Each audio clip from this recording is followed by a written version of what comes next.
Good afternoon, everybody, and welcome to the service to celebrate the life of my father, Ed Cotter.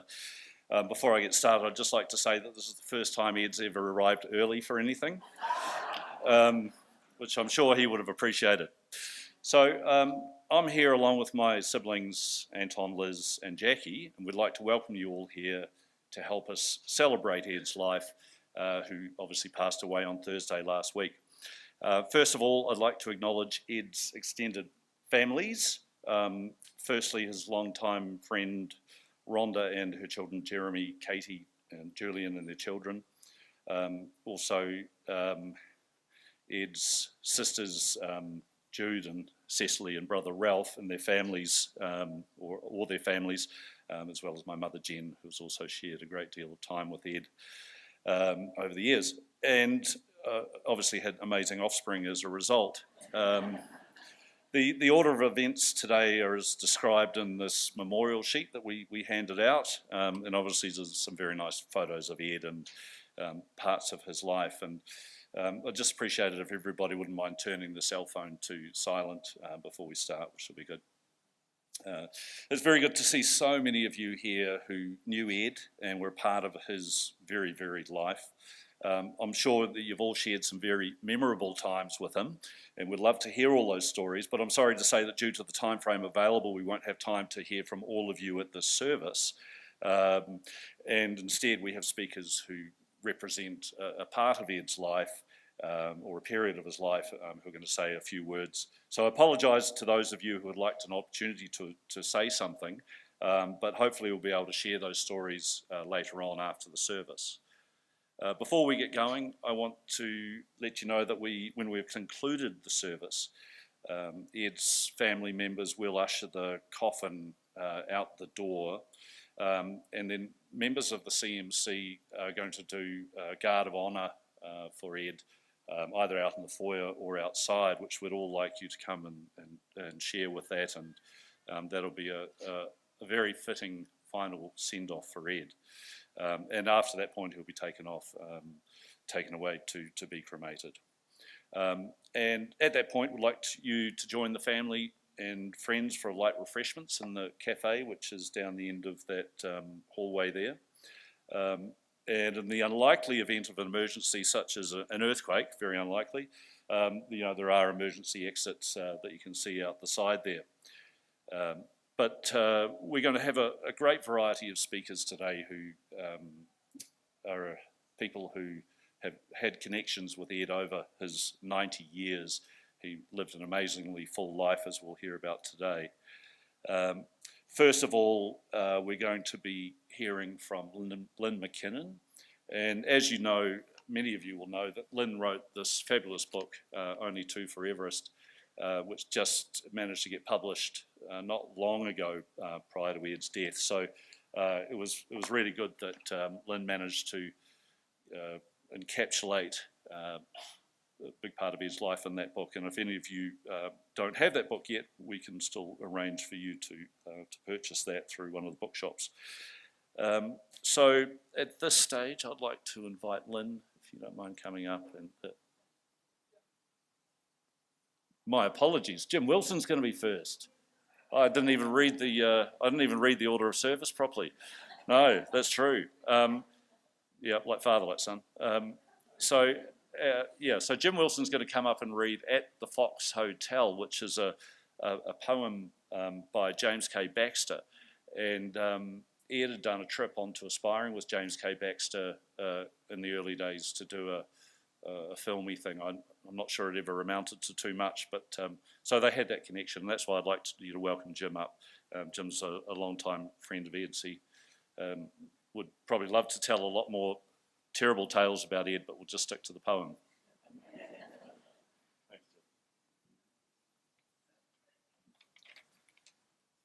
Thank you, Guy. I was hoping you'd forgotten me altogether. I wouldn't have to do this. I think the poem has been chosen not just because Ed knew James Kay, but because it seems to me to contrast the triviality and humdrumness of human habitation with the wild, untamed wilderness of the mountains and glaciers. At least that's what I take out of the poem. as always with poetry, you're most welcome to interpret it in any other way you wish. One kind of love, a tourist bureau print of the Alps reflected in Lake Matheson. Turned upside down, it would look the same. Smiles in the dining room, a lovely mirror for any middle-aged Narcissus to drown in. I'm peculiar, I don't want to fall upwards into the sky. Now as the red-eyed, tough West Coast beer drinkers climb into their trucks and roar off between colonnades of mossed rimu, I sit for a while in the lounge, in front of a fire of end planks, and wait for bedtime with my wife and son, thinking about the huge ice torrent moving over bluffs and bowls of rock, some other kind of love, at the top of the valley. How it might crack our public looking glass if it came down to us, jumping a century in 20 minutes, so that we saw out of the same window upstairs where my underpants are hanging to dry, suddenly, no, not ourselves, reflected, or a yellow petrol hoarding, but the other love, yearning over roofs, black pinnacles and fangs of toppling ice.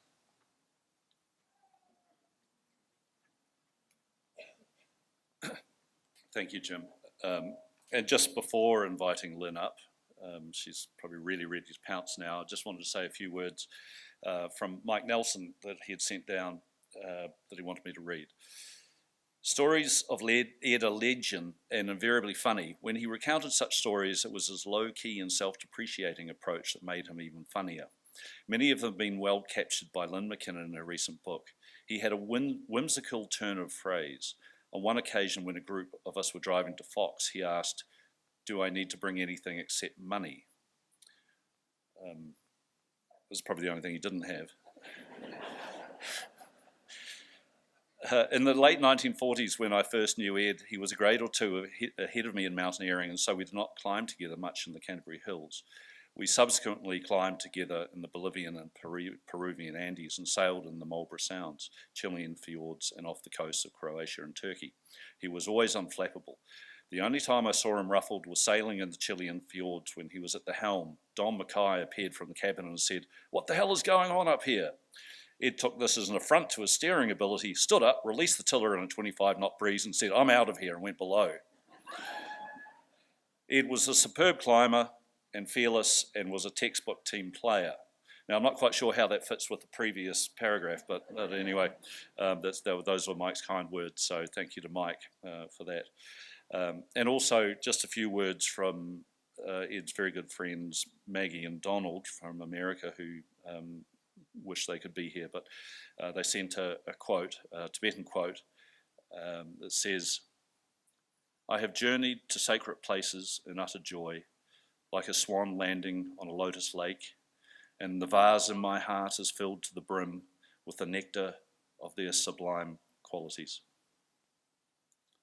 And that was by Nawang Kunga Tenjin, who was the third Kantul Rinpoche from 1680 to 1728. And they were sending our love, Maggie and Donald. So at this point, I would like to introduce Lynn to please come up and give a eulogy for Ed. Thank you, Lynn.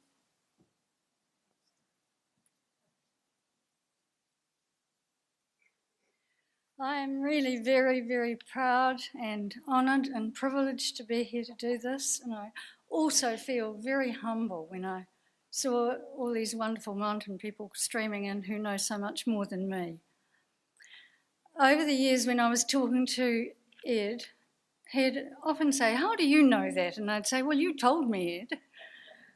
And now it is my task to draw all these threads together.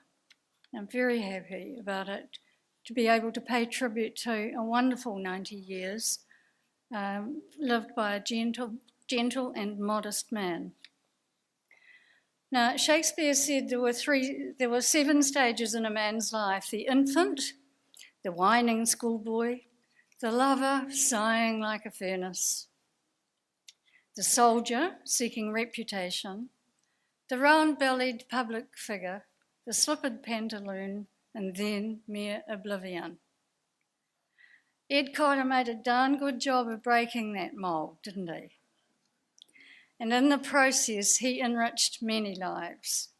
As an infant, he was born in Auckland to the sweet-natured Dulcie McCartney and the battle-hardened war veteran Ted Cotter, and lived in Auckland with Dulcie's family. He remembered little of this except for the enormous bloomers that hung over the bedroom door. That was the door of his aunt's room, and hopefully this was not a formative preoccupation. But as soon as he became a schoolboy, there were clear signs he would break the mould. When he was only 5, he wagged school for a whole week, hiding out in the gully during school hours, earning a hiding from his Aunt Rita. After their move to Christchurch, there were also signs that money was to prove his downfall. He and a friend would hide for hours watching a billboard advertising a £25 reward for reporting anybody who vandalised the billboard. Unfortunately, there were no vandals. Then he broke into his post office money box and spent the whole 6 and sixpence at the industry's fair, earning himself another hiding, this time from Ted Cotter. At this point, Ed showed signs of prodigious physical energy and talent. From school at the top of Dyers Pass Road, he would launch a tennis ball down the gutter and race it all the way to the bottom, some kilometres. And very early on, he also demonstrated an awesome ability to walk long distances on his hands.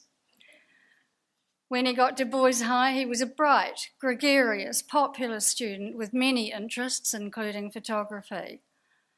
But the grim necessity of depression years, penury, during which Dulcie would cry over the loss of 1 penny, and long spells of Dulcie's hospitalisation with TB were also to have a profound influence on the whole family, Ed, Jude, Cecily and Ralph. Ed, the oldest, had to leave Boys High prematurely to become an office boy at a hardware store. There he was somewhat startled to find himself alongside half a dozen office girls. But Shakespeare's lover, sighing like a furnace, he was never to be. He was a romantic about only one thing, the mountains. From an early age, he'd been inculcated with the CMC ethos, as he was taken by his father Ted on weekend trips up the Waimak to Carrington Hut. Many of the older CMC stalwarts were returned servicemen, whose Beeley base was the Dewdrop Inn and everything that went with it. Ed and his friends Jeff Harrow and Robin Johnson were overawed by the war stories and lapped up the male-only culture of the time. The fellowship of the CMC was total. On all the hut building trips, the exploratory climbs and the training camps, there were many unwritten laws that the boys learned to follow or else. Unselfishness was the mark of the CMC. Ed lived for the mountains, for the next trip, and for the camaraderie.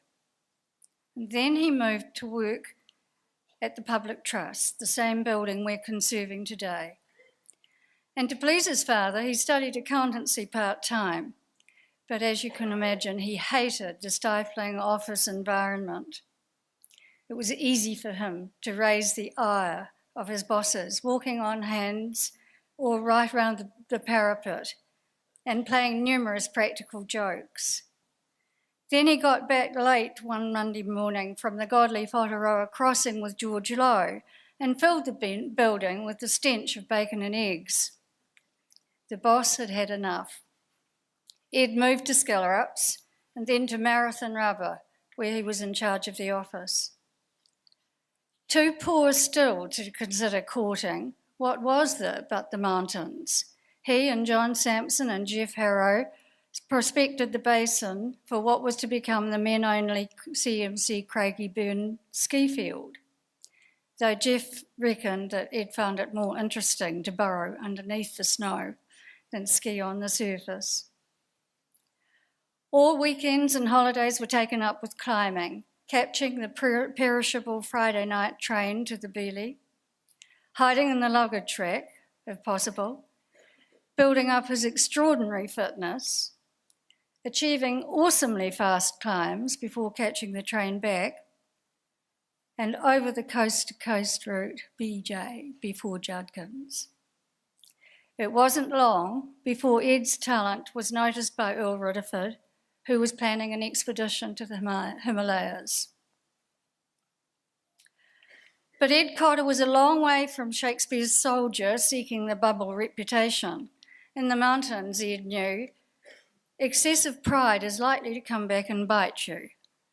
However, Rutherford's invitation to join the first New Zealand Himalayan expedition was to be a pivotal event. The successful ascent of Mukut Parbat by Rutherford, Cotter and Pasang Dawalama led directly to New Zealand's inclusion in the Everest success. And in the long run, because of the bitter arguments over who should go, to Ed's total disillusion with the competitive nature of high altitude climbing. No way into earning fame for himself. It's fair to say his whole future swung on one night in Ranakhet. As Jeff Harrow said, Ed could have bolted up Everest. And as Mike Gill says, Ed was first and foremost a team man, never likely to let his side down. But he was much younger than the other three, and he had learned in the hills to defer to seniority. In later years, he often explained that when the four of them went to the Gawal, they were all virgins. It's a pretty reckless thing to say in that way about three other people, but still. Ed was always also very naive in any ways of self-promotion, and the rest is history. Back home at Skellerups, Ed even compared some fashion parades for them. But still, no conventional romance. He was penniless. He highly offended one model who asked him to give her a lift home. The gentleman Ed obliged, but failing to take the bait, politely closed the door and drove off. In fact, Ed seemed totally unaware of his very special appeal. Annie McGregor remembers him from these times for his great kindness to a young girl alone by herself at Bill Bevan's wedding, and Ed, the most eligible groomsman, came to talk to her as if she was the only person in the room. But for Ed, city life palled. What else could he do for adventure? On the spur of the moment, as usual, he headed south to muster for the famed Davy Gun in the Hollyford, about as far away from the high Himalayas as you could get. And then the tragic drowning of Davy Gun in the Hollyford River left him stranded once more. What was the now? On the spur of the moment again, he signed up for a shop site in Gore and decided to become a photographer. Then finally it happened. He met Jennifer Allen, who instantly fell for his charm. And very soon they were married with 3 children and a fourth on the way, Jackie, Liz, Guy, and Anton, when old CMC friend Mike Nelson, that we've heard from, invited him to join the 1964 Andean expedition. A word here about organisation. It wasn't ever Ed's forte. He was later to earn himself the family nickname of Captain Chaos. But when an invitation to adventure cropped up, there was never anyone quicker off the mark. And as we heard from Mike, often he would just say, "Do I need to bring anything?" But the invitations kept coming because everyone knew he was an invaluable member of the team. Just how Jen and Ed left their young family of 4 for 3 months is another story. But as Jen's brother, King Allen, says, Cotter was the man to be with if you needed extreme survival skills. This was to become very clear when his climbing partner, Harold Jacobs, broke his leg falling off the side of Alto Mayo. The two were stranded on the side of a glacier overnight in freezing conditions. And when I read this story, and about how Ed took off his down jacket to wrap round Howard's broken leg, Harold's leg, and he had to spend the whole night swinging his arms and stamping his feet, I rang Ed in his flat and I said, "Ed, you were a bloody hero." His reply was, "I wasn't there. You must be talking about somebody else." So much for the bubble reputation, as if Ed cared. And nor was Ed to conform to Shakespeare's stereotypical smug, middle-aged, prosperous public citizen. He completely broke the mould here. Those years would be better described as years of heroic failure, ending in crippling insolvency. Faced with the failure of his photography business, with huge enthusiasm, he decided to chase a new, exciting vision for adventure tourism in the Hollywood Valley. This was a challenge in every sense: appalling weather, difficult access, one would almost say doomed, except it gave Ed every chance to demonstrate his lack of organisation. As he took his first load of tourists into the valley, the chopper was flying overhead delivering their beds. It was a shambles, he told me. The advertised hot and cold showers depended on the client yelling out whether they wanted a bucket of hot or cold water poured into the perforated can above them. As Guy says, it was far too much for Ed all on his own. Following the inevitable crash, Ed worked hard in Invercargill, selling life insurance, working in the freezing works, installing insulation, all soul-destroying. But finally, with a move back to Christchurch to work for A. Harris, he started to claw his way back again. Rather than becoming Shakespeare's slippered pantaloon, in his retirement he was to break the mould again of conventional old age. In fact, he became the eternal teenager. By now he was single again, living in Vailima, that amazing home on the headland above Shag Rock. A close relationship with Rhonda was to survive all the decades until his death, but he also became the free spirit that he wanted to be. He was into every trip going. Jim and Ann Wilson will tell you of the great raconteur who could tell stories all night. Whether he was sailing, climbing, travelling, rafting, trekking, he was glorious company. He became an inspirational mentor to Rhonda's children, Jeremy, Julian and Katie. When he travelled in Asia with Rhonda, Mari and Pierce, he was the perfect travelling companion. As the older gentleman, living in the ground floor of his house, which Guy called the Love Shack, he became the sought-after companion of a succession of students and climbers who lived upstairs. Always young at heart, he was loved by many. Bob McKerrow, who employed the 64-year-old Ed as a glacier guide, still marvels at Ed's ability to reinvent himself. When his US friends Maggie and Donald sent him on a low-budget young people's tour, they were besieged with invitations from his young friends who wanted him to join them again. He was a feature of Grant South's rafting trips until he was 87, an active member of the Dog Tuckers group of old mountaineers, and a frequent companion of George and Mary Lowe on all their European trips.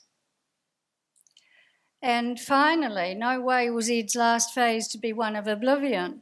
At 83, he was hiking into Everest Base Camp with Guy, meeting his nephew Jim at the Pyramid Lad and passing physical tests with flying colours. Not only did he carry a special high altitude gene, he did better than participants a quarter his age. He was still actively seeking his Shangri-La with all the power of his imagination. But after Vailima was destroyed by the quakes and after 7 decades free of mountain accidents, he shattered his femur on a slippery path outside his flat and moved to the rest home opposite. There, he still managed to wield his walking frame with great authority, oncomers parting like the Red Sea.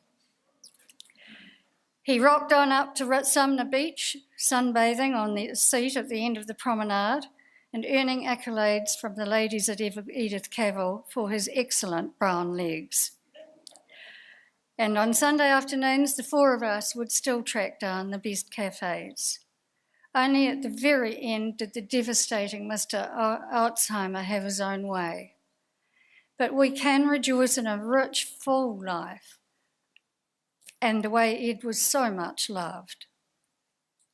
He was always the great philosopher, and while he goes before us, we can be very sure that he is still keeping faith with these words of James Elroy Flecker, which he loved so much. We are the pilgrim's master. We shall go, always a little further. It may be beyond that last blue mountain, barred with snow, across that angry or that glimmering sea. Great things are done when men and mountains meet. Thank you.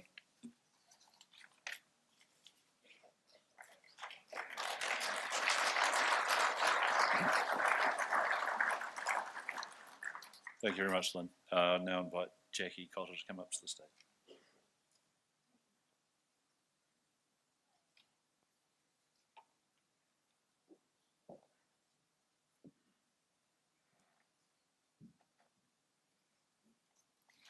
Well, that's a hard act to follow, Lynn. One of the things that I'm most grateful to Dad for was my introduction to an immersion in the wilderness. We did various family trips over the years, several of which were to the Hollyford. One of my most vivid childhood memories is of one such journey with Dad, Liz and myself. I was perhaps 5 and Liz 4. We set off from Gore in the old Vauxhall, loaded up with provisions, expedition style, because it really was an expedition in those days. 150 miles of long, rough gravel roads, old slow cars, and then coaxing 2 little kids to walk for hours. We set off from home, and after what seemed like a long time, we got to a town, Lumsden or Mosburn maybe. We parked in the main street, and Dad left us in the car while he went to see a man about a dog.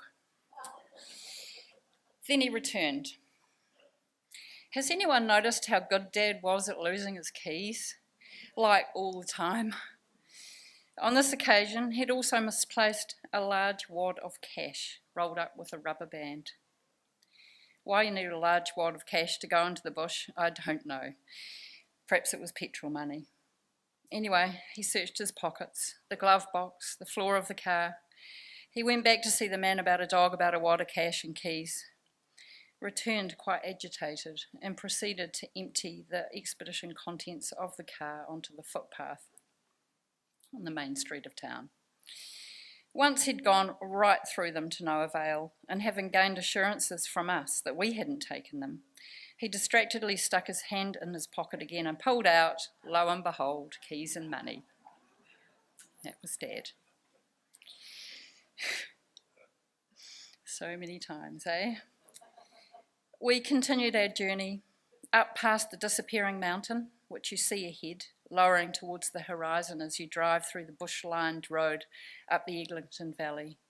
That was always a well-loved landmark on our trips up there. I've no recollection of how we actually got to Lake Alabaster. Maybe we walked via Hidden Falls Hut. Maybe we rode one of Davy Gunn's old horses. Or maybe we had a ride in Dad's ill-fated jet boat. But I remember that we stayed there a few days while Dad cut and cleared bush and repaired the hut he was developing for his Hollyford guiding business. Every day Liz and I played and explored around the hut, becoming familiar with the bush and the birds, the smells, the mountains, the sounds and silence. We didn't quite make it back to Te Anau before the car broke down. We walked the sweltering, dusty road to the outskirts of town, where the occupants of the very first house, a young married couple, came out, hailed us, gave us a thirst-quenching drink, and invited to Liz and I stay the couple of days it took Dad to go to Invercargill to get car parts and get the car fixed. And those people became friends of Mum and Dad for years afterwards. That trip was part adventure, part epic, and part pure magic.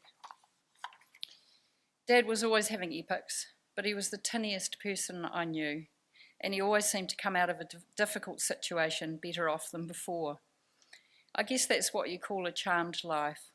He always landed on his feet, ready to take on the next offer of adventure or partying. And of course the offers never stopped, because he was willing, capable, in his own Captain Chaos way, funny, and such a nice person to be with. In his last weeks, he would often wake up from a nap and say, "Oh, where have all the people gone?" Well, here we are, Dad, thanking you and loving you for being you. Thank you.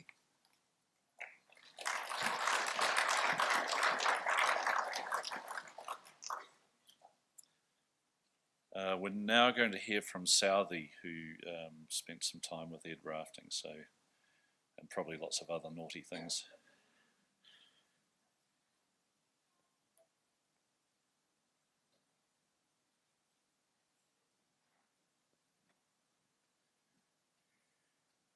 Thanks everyone, I'm certainly honoured to be up here, and you're right Guy, it's sort of hard to know where to stop and start, and listening to both Lynn and Jackie, they're definitely all qualities that I saw in Ed, and certainly the bunch of people that raft on the rivers with us. So there's probably two things. So personally, Ed to me just felt like a long time friend from school really.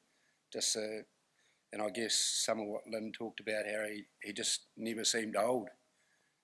So you could sit and talk to him whether we were on a river in a raft or of recent years going for a coffee and Sumner, like talking about all sorts of things, just like a long time friend. So really special, been a really special part of my life. And I'm not sure, probably the association with Annie McGregor and what have you, and the late John Harrison, that he came to be on our trips. And here, the other thing that I'd like to sort of mention being up here is that I'm talking represent a great bunch of people that come on these raft trips and have done. I think we added up. We've done at least sort of 15 rivers all around New Zealand, and it kind of started off as a bit of a thank you to quite a few people in my life that have helped me out, and Ed became part of that group. And I'm just not sure why I ended up as tent mate, or why we spent so much time together in a tent, whether he saw a lot of his life, excuse me, or my life like his. So he always used to give me a little bit of, we'd always have discussions about relationship and finances and how my business was going. So in listening to some of the stuff up here, I'm just wondering how that is going. So yeah, we did share a tent on these trips, and I just had to make sure that I went to bed first, because when you do this for a job, you try to take a few luxuries with you, and a pillow was one of them. And if I went to bed second, I'd sort of be looking around for that pillow, and next thing I'd see it was under Ed's head. So on the rafting group, we sort of called it the aged rafters or the golden oldies, whichever way you want to look at it. And a couple of little stories, but it was always, we had to time our days pretty carefully. There's certainly one time that we finished far too early in the day, and that really put a lot of strain on the whiskey supply. So things were getting quite distraught by evening about dinner time, and it was Ed that saved the day. He'd sort of happened to find one in the bottom of his sleeping bag, which was not the first time he'd done that. The other thing with Ed, I think I laugh about listening to Lynn and Jackie about how he'd just sort of rock up and ask if he needed anything. Probably one of the first trips he came on was the Clarence, which was 5 days long, and there'd been some confusion with Ed. He wasn't too sure how long he was out there for. And so there's probably people in this room that even heard it on Canterbury Mountain radio service, that Ed decided after some evening drinks that he needed to let the people back in town know that he was running a little bit late. So he referred to me, the reason why he was late is that he had an average skipper, and that was me, and that he needed someone to look after his cat and feed the pigeons. So that was a very important message that got out across the mountain radio. He had his own words for that and relayed the message himself. So he'll be sadly missed. I'm not sure, we've just about run out of rivers anyway, and some of these characters that are in this room have sort of put a strain on my to run these trips with their behavioural problems and what have you. So Ed was just a fantastic person to have on these. We could listen to his stories for hours and hours, and he's deeply missed already. So thanks, Ed, for the special times to us all and to me personally. Thanks, guys.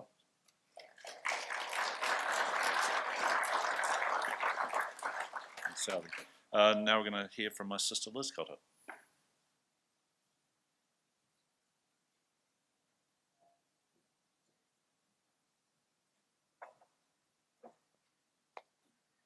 Hello. Yeah, I haven't planned anything, of course, but like Dad. And I just want to reassure anyone who has anyone to do with anything who has Alzheimer's that it's got its good sides. And I experienced some of those by hanging out with Dad so much. It was like, yeah. Even though it seemed like he didn't remember who I was, sometimes he still would come up with something like he knew exactly who I was, and he was quite thankful that I was there and things like that. So I just want to reassure everybody who has anyone to do with anyone that has Alzheimer's that it's not as bad as I thought it was going to be, actually. So that's pretty much all I'm going to say, and I love Dad, and I'm really pleased that I had lots of time with him. And yeah, thank you.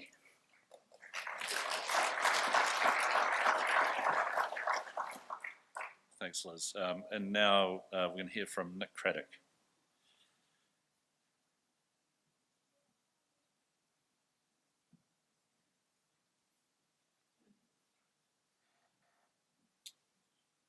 Hi everybody. It's super good to see all these people here to celebrate a very, very good and long life, which is something that Ed Cotter had. I first met him when I was 13, and I got taken on a, I think it was the CMC. You don't want to bring that in too much. It's quite a small club. And I got taken on this trip. I was a 13-year-old boy, and he said, come and climb the Amazon breast with me. And I thought, well, that's a really good thing to go and do. So he became a mentor for me. And over that time, I got to know the whole family really well, and throughout my life, I still consider them all friends, which has been a fantastic thing. And so we spent a lot of time at Shag Rock Hotel, or at his house there, which was just this huge sense of freedom for a lot of we were kids, for kids. It was a big, Jenny included, the whole scene was like this. Ed had this knack of being able to let you do whatever you wanted, but at the background he'd be keeping a little bit of an eye on you, I think. Okay, and he'd also be involved himself, which was good.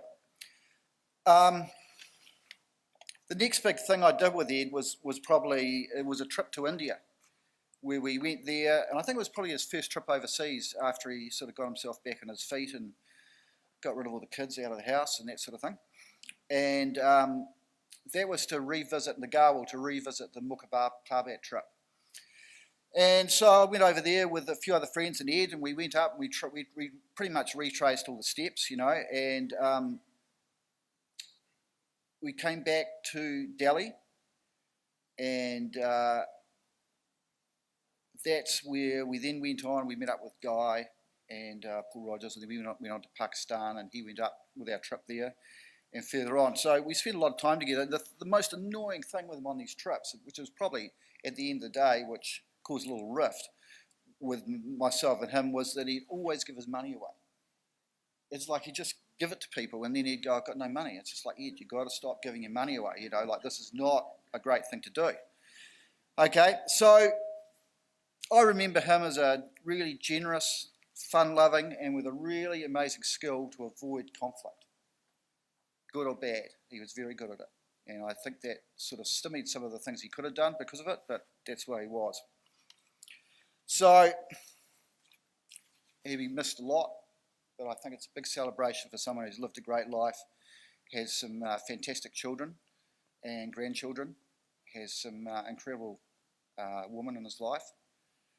And on a lighter note, Ed is known to a very select few for unwittingly carrying contraband from Christchurch to the Karakoram through at least 3 border controls, and it was a bit like taking sand to the beach. Thank you very much.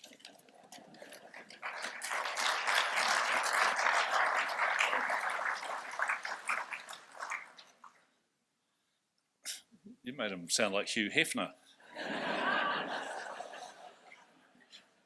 Right. Okay, thanks, Nick. And we've got Julian and Jeremy Mitchell, Rhonda's 2 sons, coming up to talk to us next. Thanks.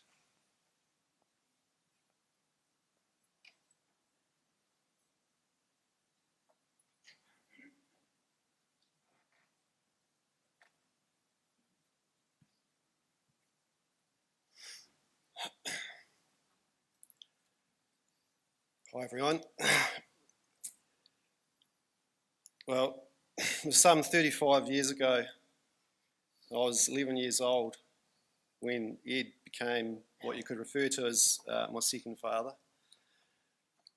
My mother, Rhonda, older brother Jeremy, and sister Katie moved in with Ed into his house, perched on the edge of the cliff above Shag Rock on Sumner Beach.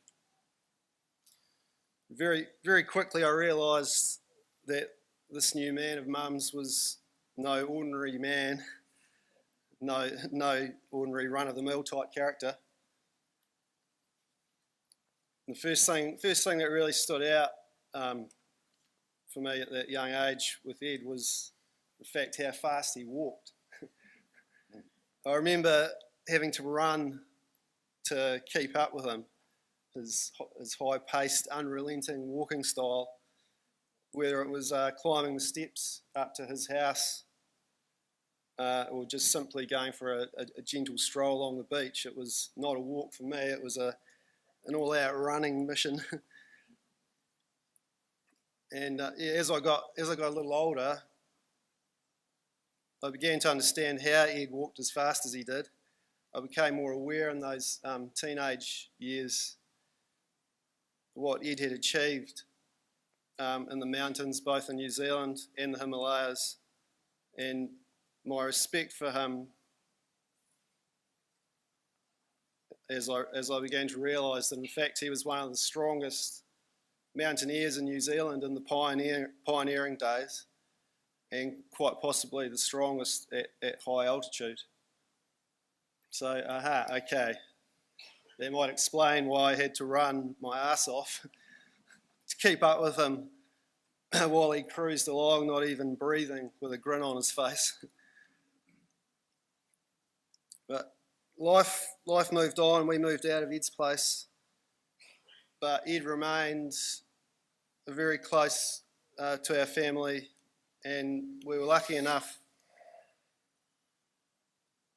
We were lucky enough over this time, or unlucky enough, depending on how you looked at it, to experience several of what I labelled Ed's unplanned, unorganised adventures.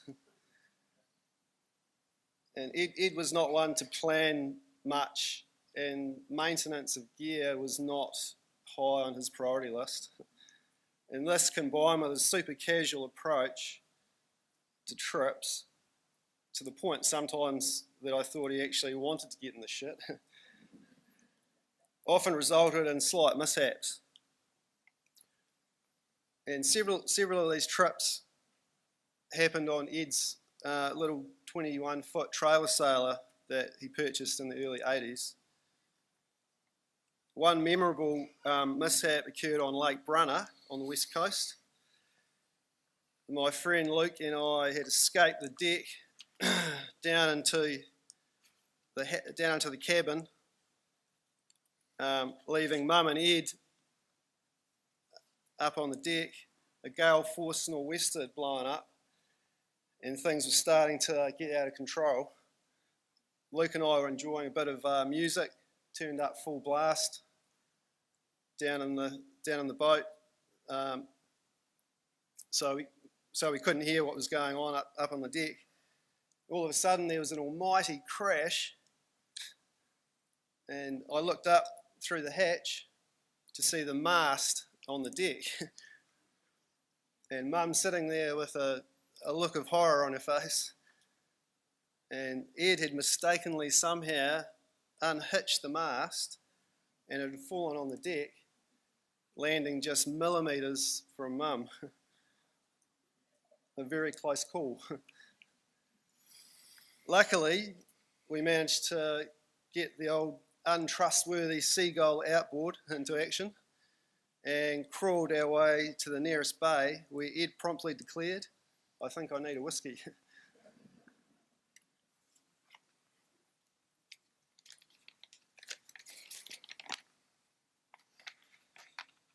Like Julian, I've known Ed most of my life, and it certainly didn't take me long to realise, like him, that Ed was an unusual and unique individual. I recall one occasion not long after he met my mother, coming home late one night to find Ed mowing the back lawn in the dark. I remember thinking it was a bit peculiar at the time. Such was the impulsive and quizzical nature of Ed. When it came to boats, Ed was not cut out to be a skipper. I too have been sailing with Ed, both on his trailer sailor up at the Able Tasman, and also closer to home at Monks Bay on a smaller yacht called a Z-Class, which had a clinker-built hull. Ed, my partner, and myself set off on an afternoon sail, but we hadn't got very far when we noticed it appeared to have quite a major leak, not helped by the fact that there was nothing to bail it out with. For some unexplained reason, there were also bottles of Ed's homebrew rolling around on the floor of the boat. One or two of these which smashed as we went about. So with broken glass throughout the boat and water coming in fast, we nearly capsized as we went about and the water shifted. There was nothing for it but to head for home, which we did, just making it back to the boat ramp before we sank. Much to my partner's relief, sailing with Ed was never boring.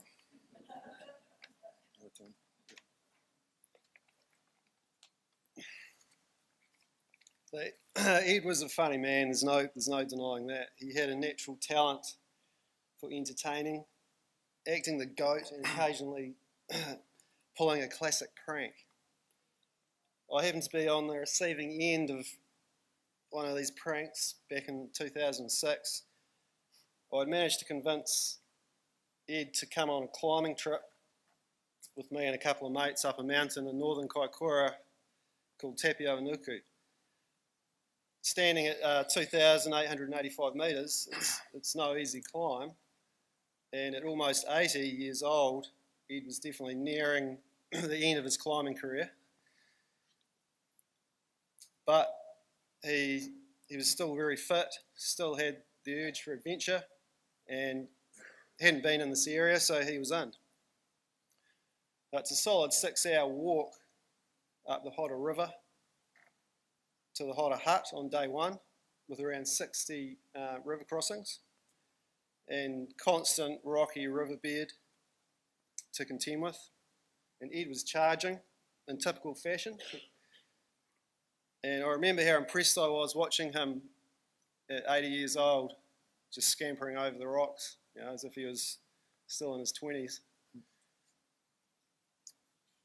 Nearing the Hut, Fabio, Matt and I were together, and Ed was 100 metres or so back. And we arrived at the hut. The hut was full of climbers sitting around talking and cooking.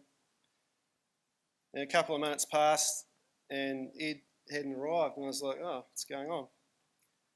So I was about to go out to see where he was, and all of a sudden he clambered in, through the door, breathing heavily, grunting and swearing under his breath. Everyone kind of stopped and went quiet in the hut, and then Ed started complaining about how his pack had felt really heavy on the last part of the walk. I helped him take his pack off, thinking, shit, it does feel pretty heavy. And then Ed then proceeded to undo his pack, with most people in the hut were still watching him, and started pulling out these big rocks. He said, Julian, you bloody rotter, putting rocks in an old man's pack. How could you do that? And of course, everyone believed him, not me. I was standing there shaking my head, pleading innocence. I don't think I've ever felt so guilty about something that I haven't actually done in my life. So there'll be a big gap there now that Ed's not around.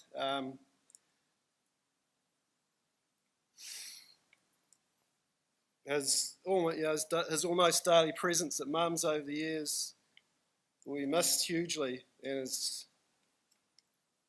antics with the kids will be missed by them as well. Ed's gift was his physical ability, but equally it was his charisma and his ability to connect with people. That's what we'll really miss. Rest in peace, Ed. We'll miss you, mate. Thanks.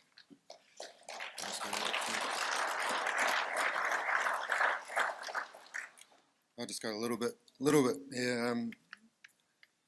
Like Julian, over the years, Ed really did become a part of our family, attending countless dinners and parties. A well-known phrase that he used to use on many occasions at the end of these gatherings was, "If you're ever passing this way again, just keep passing."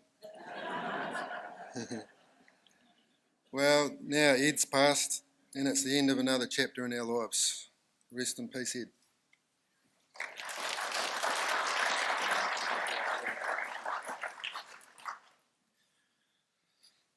I think we might be hearing some more sailing stories coming up.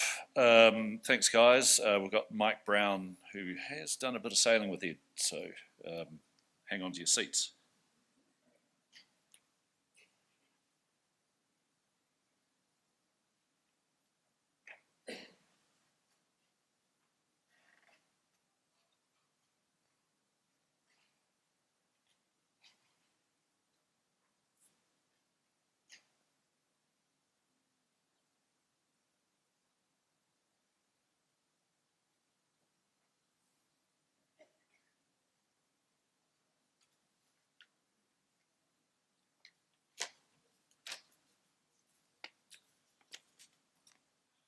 Well, I have done a little bit of sailing with Ed, so we'll come to that shortly.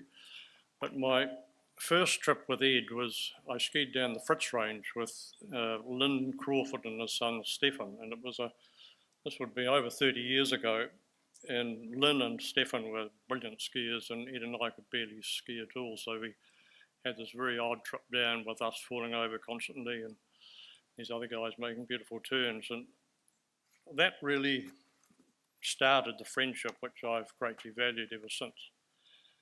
So we started to get, I was ran the glacier concession at at Fox, for those that don't know me, and we started getting Ed over to do a little bit of guiding, just usually little cameo spells for a couple of weeks, sometimes a wee bit longer.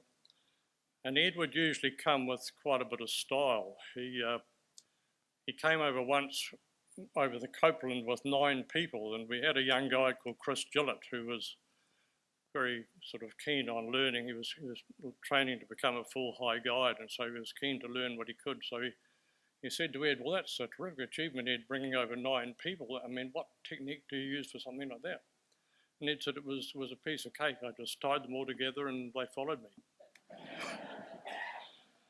We had lots of parties at Fox, and we'd usually try to find someone that would be entertaining to the children who was sort of young, and And we'd say, oh, we'll have to be Ed. So we'd ring up Ed, and Ed, who might be 80, would be the youngest person at the party.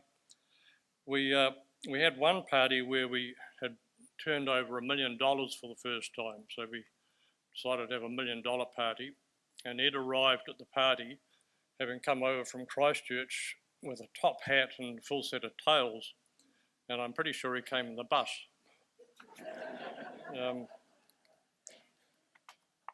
So when Ed would come to guide, Hilary Cave, who was our chief guide at the time, would blanch, and she'd be quite nervous because Ed would bring his own distinctive style to guiding. He didn't feel any need to follow the routes that everyone else was following. And when he would come back from a trip, he'd usually be quite hot, so he'd take his shirt off and he'd be wandering around the boot room half naked. But he loved being around the young guides, and they certainly loved being around him. And Chris Gillett became a very close friend of Ed's, and Chris and I and Bob McKerrow did a climb of Mount McFetrick, which is a beautiful viewpoint to see the great Maximilian Ridge, which was one of Ed's great climbs. And the problem was that we had to use a helicopter to go probably 90% of the way, but there was we couldn't land the helicopter in the park, within the national park. But luckily Bob worked for Doc, so he knew the whole boundary of the park absolutely intimately, and he was able, it was just fortuitous that we were able to put down on the perfect spot just outside the park boundary, at least that's what Bob assured us. So one of Ed's great friendships, which has been mentioned a couple of times, was with Maggie Staffness, and then later on with her partner Donald.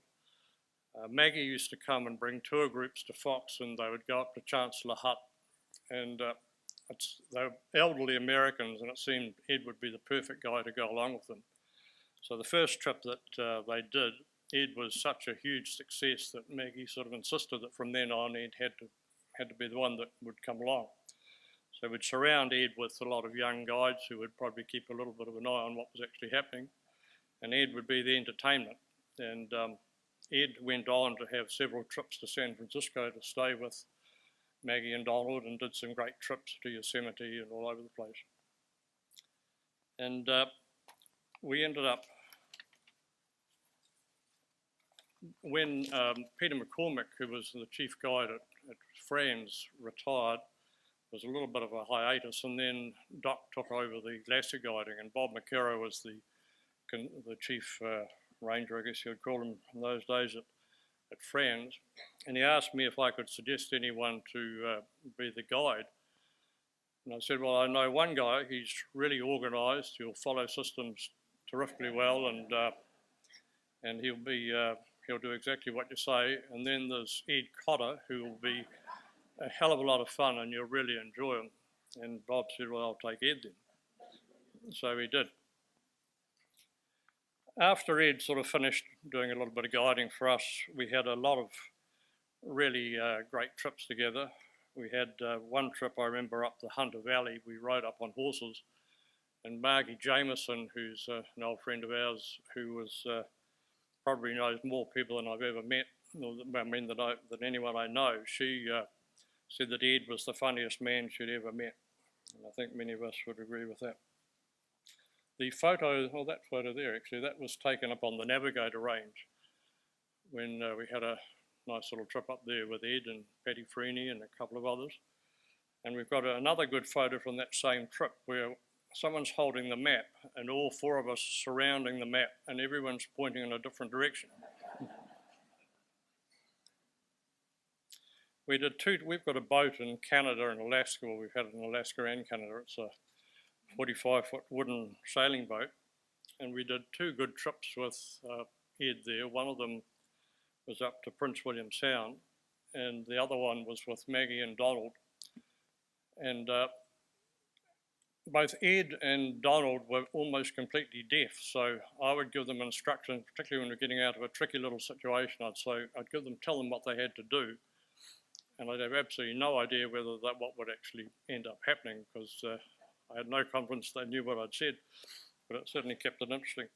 We went for a walk one day up a valley, a creek which was just absolutely jammed with salmon and also with bears.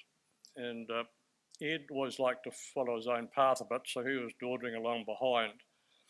And we looked back and we could see Ed, he was just studying the salmon. He was fascinated by all these salmon that were schooling in the river.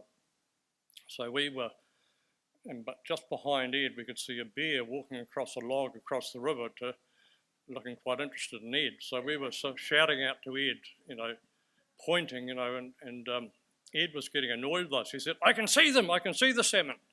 And we had said, "Ed, bear, I can see them, I told you I could see them." And then he looked around and he said, "Bear, there's a bear."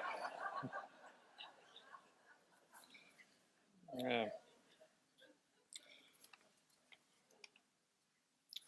So Ed has been part of a lot of special events in our family life.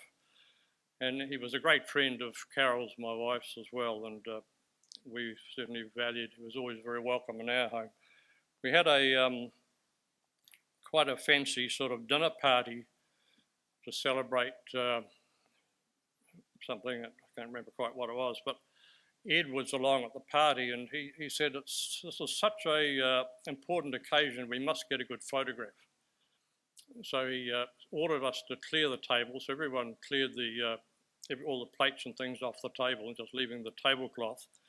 And then climbed onto the table, lay on the table on his stomach. He said, "This is the only way I can get a good photograph is from this position." And then people had to get on every corner of the tablecloth and maneuver him until he said it was exactly the right spot. So every visit we had from people from overseas, a visit up to Ed's Eyrie was an obligatory part of the trip. And as we've heard, the top part of the house he rented out to people. And Hilary Cave, who I mentioned, just told me the other day that a friend of hers who was stayed there for a while said that Ed wasn't the sort of harshest landlord that you could imagine. He couldn't understand why they would have to pay rent when they went away on holiday for a week. So they would go away on holiday, and when they came back, Ed would walk up with a pack filled with bottles of wine to repay them for having paid rent. Some of the qualities of Ed, we all knew Ed so well. He had a terrific capacity for friendship and an interest in all people. And I always used to say that Ed knew everybody's father. And never failed, if you introduced him to someone, he would say, "Well, I knew your father." He had an endless store of good stories. One of my favourites, which probably many of you know, was when he was down to Hollyford with Davy Gunn. And Davy Gunn gave him a dog called Help. So Ed would wander through the bush going, "Help, help." He was always very complimentary to people and he always made them feel like $1 million.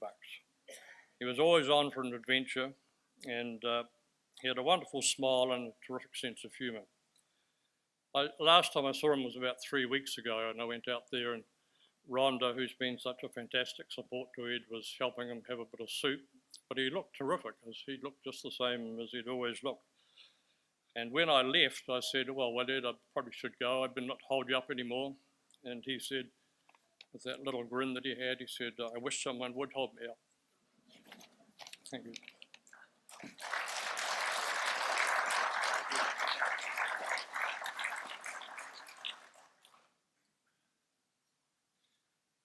Would now like to invite Peter Bain to come up and say a few words about Ed. Thanks.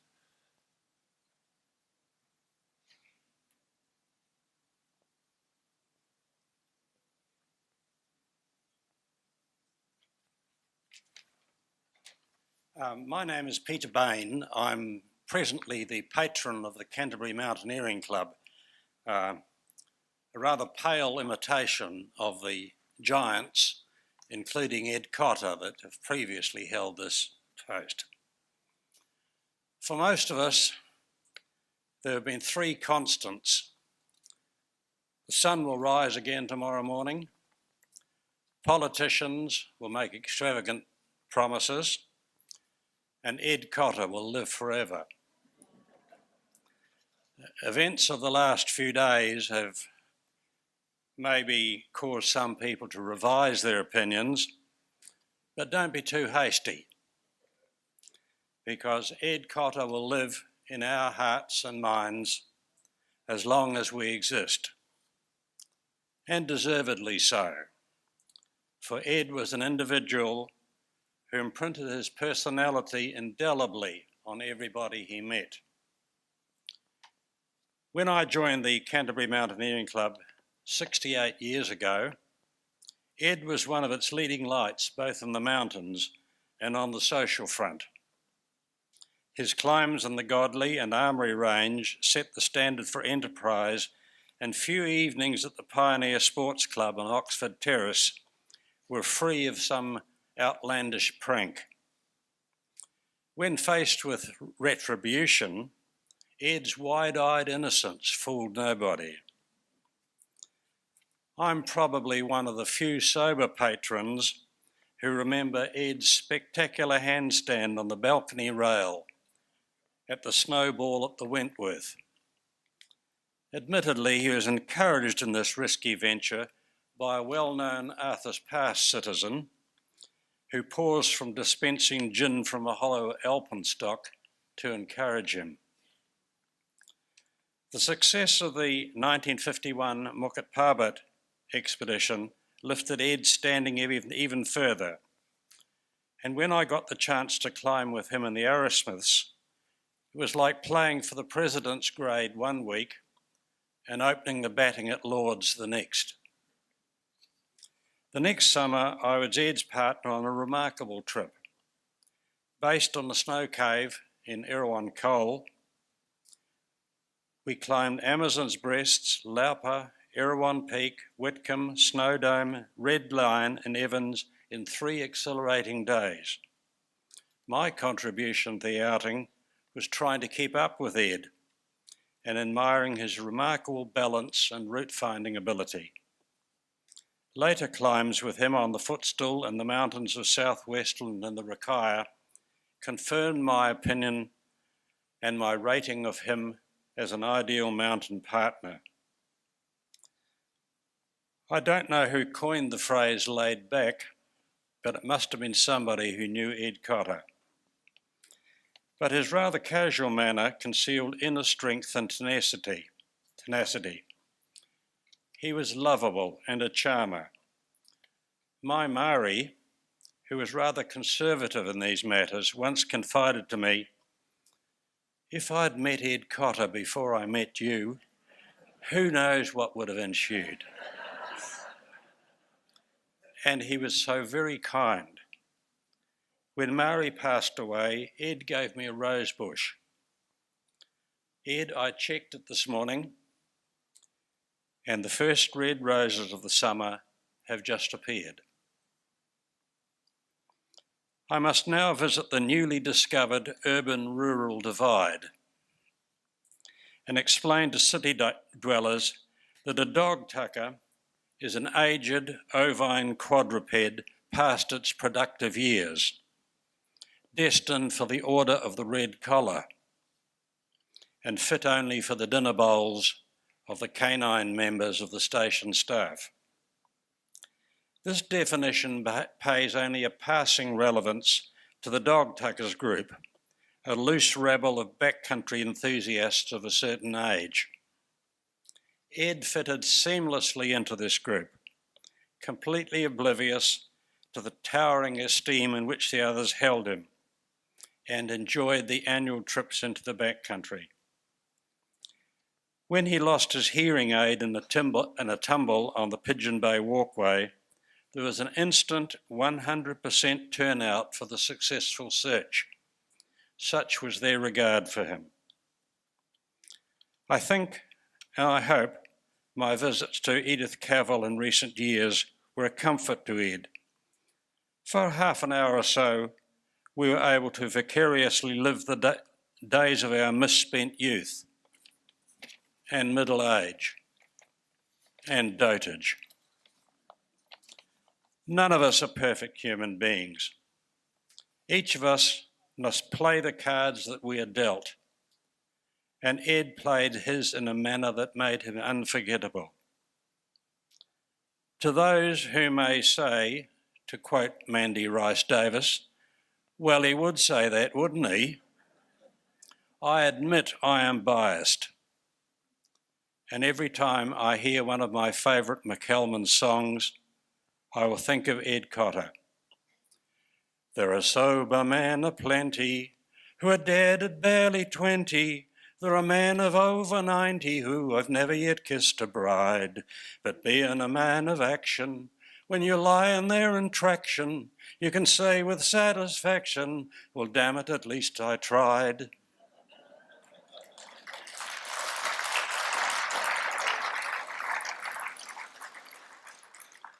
In 1943, when Winston Churchill addressed Monty's troops at the conclusion of the North African campaign, he said, in days to come, when asked what part you played in the war, it will be with pride in your hearts you can reply, I marched with the 8th Army. In the future, hopefully sometime in the future, if I am asked if I was ever a mountaineer, it will be more than sufficient to reply, I shared a rope with Ed Cotter. I know you would approve, Ed, because it is Glenmorangie, one of your favourites. Goodbye, Ed. It was a privilege to know you.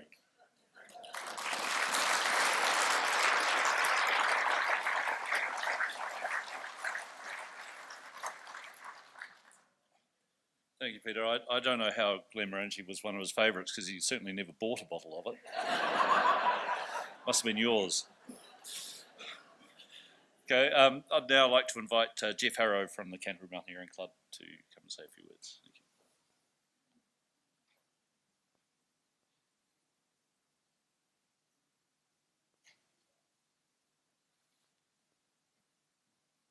Accompanied by Hugh Logan.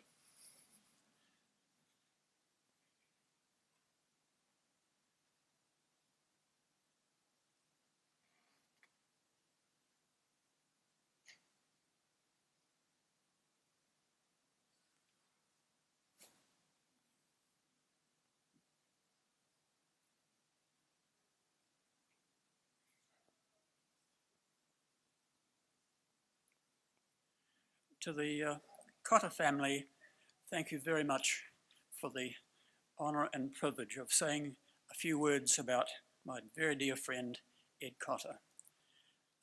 We were both born within a fortnight of each other just over 90 years ago. I didn't meet Ed in person until my third form at Christchurch Boys High School. And I had to get to know Ed pretty quickly because he was in the tuck shop. And, you know, any slightly damaged pies or anything like that, Ed was very good guy to know because he got them free. But I've been on literally hundreds of mountain trips with Ed Cotter, hut building, on weekend trips and some pretty big expeditions into the high country. And I'd just like to mention just a couple of those hundreds of trips that we did. And one was a very snowy weekend when we were looking for somewhere to go skiing. There was a bit of a rebellion in the mountaineering club from the younger people, largely started by Alan Evans, saying, why can't the mountaineering club have their own ski field? Why should we have to go up to Temple Basin and kowtow to the Christchurch Ski Club or Cheeseman? Why don't we have our own?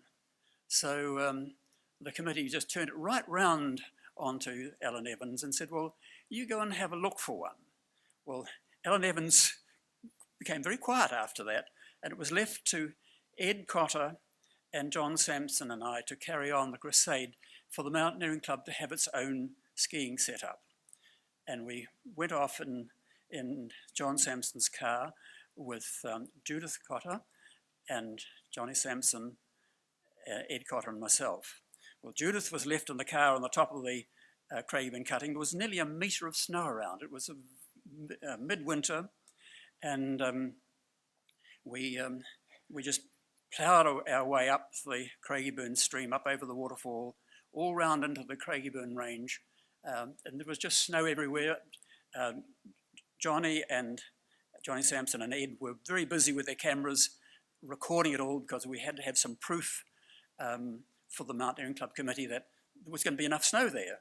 Well, boy, it was just, we had a huge day ploughing through this metre of snow into the middle and south basins of Craigieburn, and then back out down the, back towards the car. And as we slid down a bit of a gut back to the car, I felt an awful burning in the back of my backside. And when we got to the car, I realised that I'd opened up, had ripped my trousers, and I've got a beautiful big scar on my button, which I still have even to this day to remember that particular weekend. And that was one of the very early trips I did with Ed Cotter. At high school, we did quite a lot of small trips, and I can remember once Robin Johnson and Ed Cotter and we got our bikes to Journey's End on Mount Grey, and we had a great week there. Climbed Mount Grey and Mount Caratu when we were quite youngsters. And then another trip that really stood out was one led by Ed Cotter, and it was mentioned briefly by Peter Bain before me. And Ed was just, like all of us on that trip, very, very capable. You'd feel totally safe with Ed on the rope. And he was a great companion. And I can remember we were up on the Bracken snowfield up on the head of the Rakaia near Mount Evans. We dug a snow cave, and we did a wonderful lot of climbing, as described by Peter Bain before me. And then we had a visit from an aeroplane, and the plane came round and waggled its wings a bit, and out came 3 packages. Plane came round again, second time, another 3 packages, and then on the third trip, it dropped another 3 packages, and the pilot cut the motor, and in the quiet, as he whooshed past, said, "I'll be back in about half an hour with the rest of the load." And we didn't know what the hell was going on. We realised that a mistake had been made, and so we thought we'd better get the skier stowed for somebody, and we discovered there was a bottle of whiskey in one of the packages. And Ed Cotter said, well, he said, that other stuff, the food, that'll be quite safe on the coal, on Erewhon coal, but he said, this whiskey might go off, don't you think? And so we cut that bottle of whiskey out, and it didn't go bad. But anyway, Ed was a wonderful companion to go climbing with, and we'll miss him greatly. Thank you.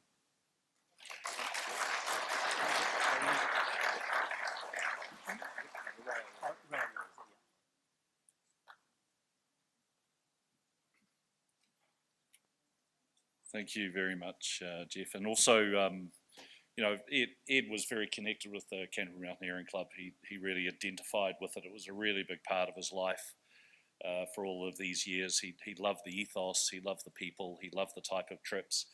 I listened to some recordings of him recently talking about some of his times in the headwaters of the Canterbury rivers, and that was some of his most enjoyable times ever in the mountains.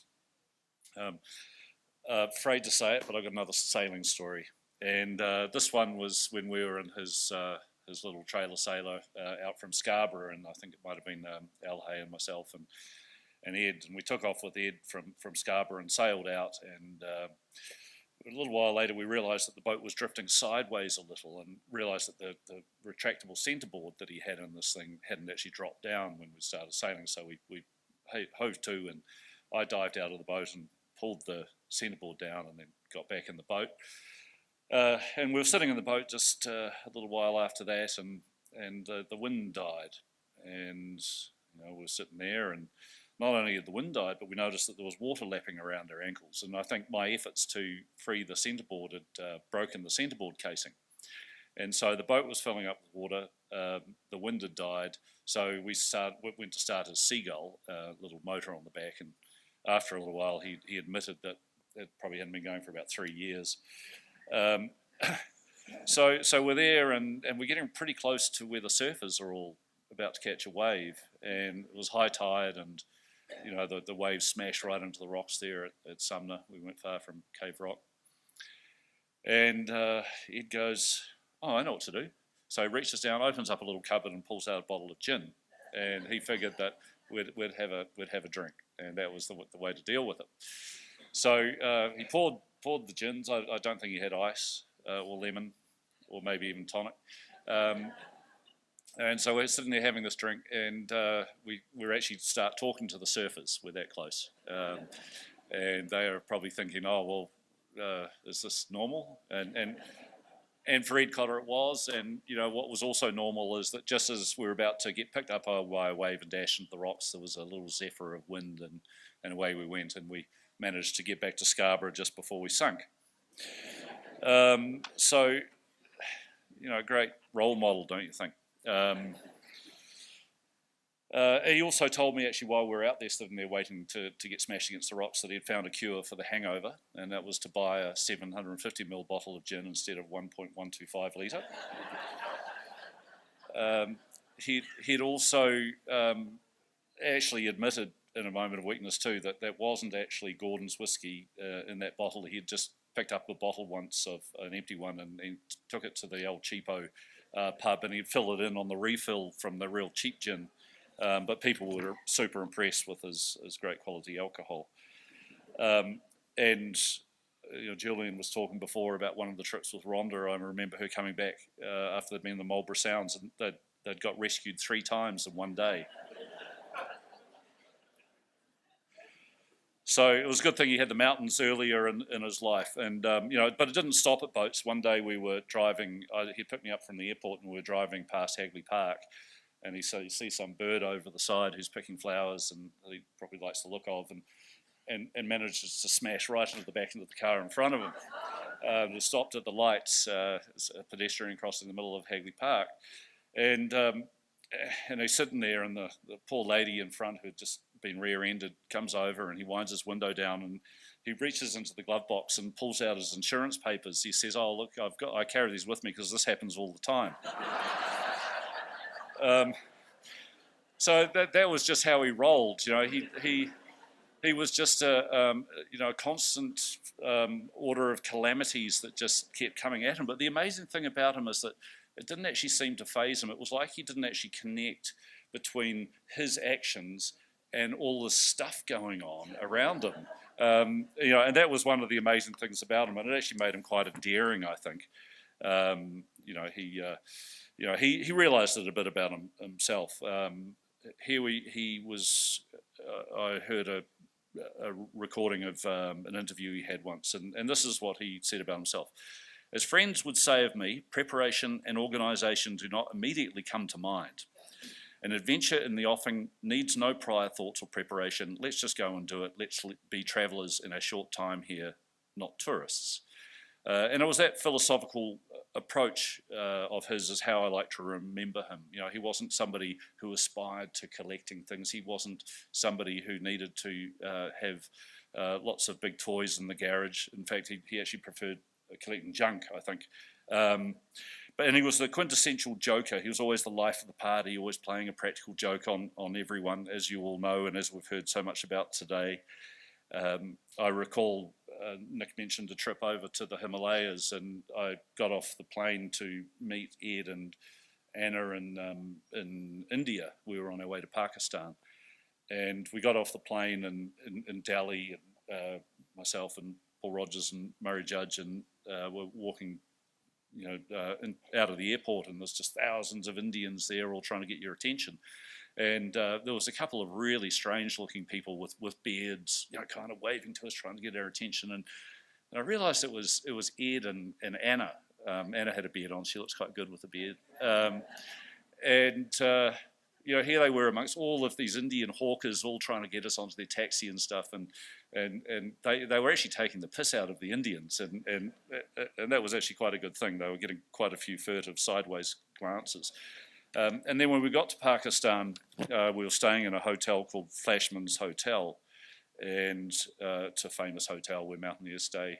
And we were all quite busy organising the expedition, and Ed had a little bit of time on his hands, so he came in one day with a box of coconut, sort of fluffy biscuit things, cake things, and we said, "Where did you get those?" He said, "Oh, well, I've met this guy. Met this guy out in the lawn of Flashman's, and we've become close friends. And he's given me this box of of these lovely Lamington type things, because obviously we're very close. It's like, it seemed a bit strange to us, and we'd started calling that guy Ed's boyfriend. How's your boyfriend today? And this guy was obviously trying to hit on Ed and get him to sponsor him to come to New Zealand to go become a teacher over here or something like that. And of course Ed did get sucked into those sorts of things, or not sucked in, but he was attracted to those sorts of situations. And if he'd stayed longer, he would have met every unemployed man in Pakistan while we were there, I'm pretty sure. But he did drive us all batty at times, but that's all part of the endearing nature of his. I think the earthquake and losing his house in the earthquake really rattled him. It really was his rock, and that was something that was very, very dear to him. But full credit to him, he responded to it very well. My partner Susan and I went to help him empty all of the stuff out of his house after it happened, and he came out one day carrying a book, because he had lots of self-help books. He realised that he needed them, and he came out carrying this one book, reading it, pretending he was reading it, and the book read "When Things Fall Apart." And I think there might even be a picture of it in the program here, right at the bottom there. But that was the sort of thing that he did. He was really good at making light of difficult situations, and he just didn't really ever want to treat anything as though it was serious. He had so much adventure in his life, of going new places, meeting new people. He didn't do it to conquer things or show off to people. He just did it for the sheer love of being in the mountains with people. I actually think we should anoint him the patron saint of adventure. Gosh, that was hard to get out. You know what I mean? The patron saint of adventure. I mean, he would be ideal, wouldn't he? Anyway, if anybody's got connections in that department, it would be quite good to see if we can't do that. But he's. We all probably have some of those moments with him that are appropriate for certain situations, and I've sort of got one that I'll pass on to you today, which is a few years ago after my grandmother died. We were having a chat about it, and he looked at me and said, "Death, apparently it happens to everyone." And I thought that was just a really good Ed comment. He was making light of the situation, and now it's happened to him. None of us wanted it to happen, but it's going to happen to all of us, is what he's saying. And I think that was part of his philosophy. It's about living your life to the full, making the best of it every day. You don't need to be super wealthy or a superhero or anything, as long as you are living your life to the full. And I think that's a lesson that I learned, and I suspect everybody here felt that about him. And that was the one thing that he passed on to us that we will always remember him by.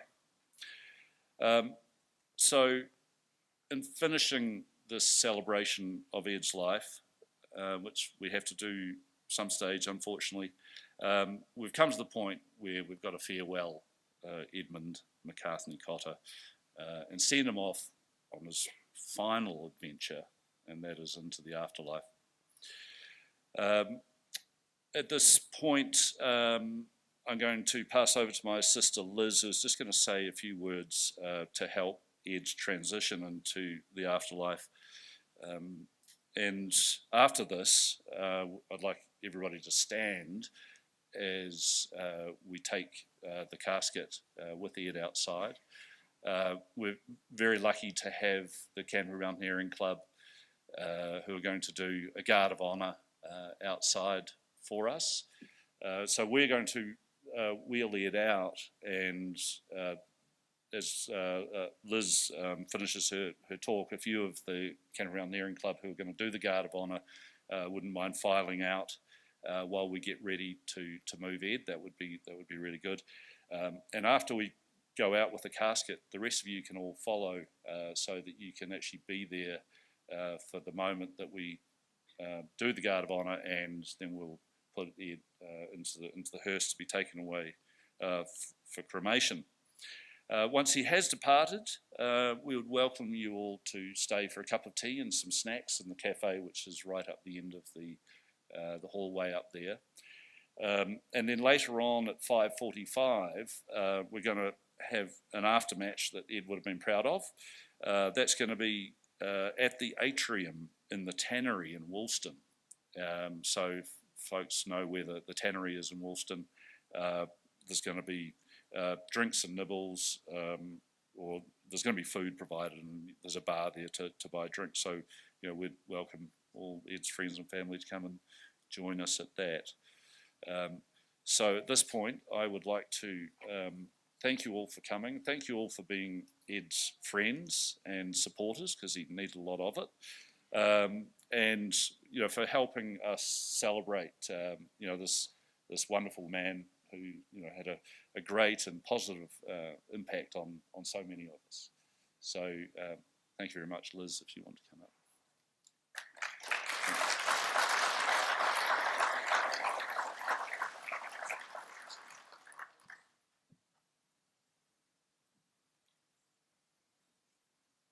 Hi, I just want to take a few minutes just to be quiet and think of our relationship with Dad. And so what I'm thinking is that we just put Ed in our hearts and just ask that people from all the people that he's lost already come and move him on to the next place. So it's just for a couple of minutes, just to have a bit of quiet and help release Ed. Thank you.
I see trees of green,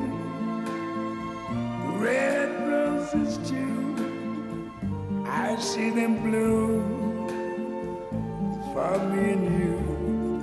And I think to myself, what a wonderful world.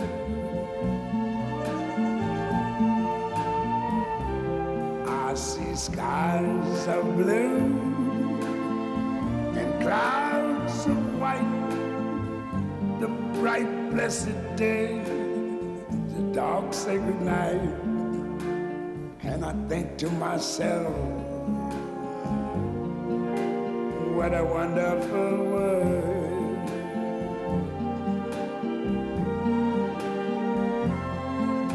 The colors of the rainbow, so pretty in the sky, are also on the faces of people going by.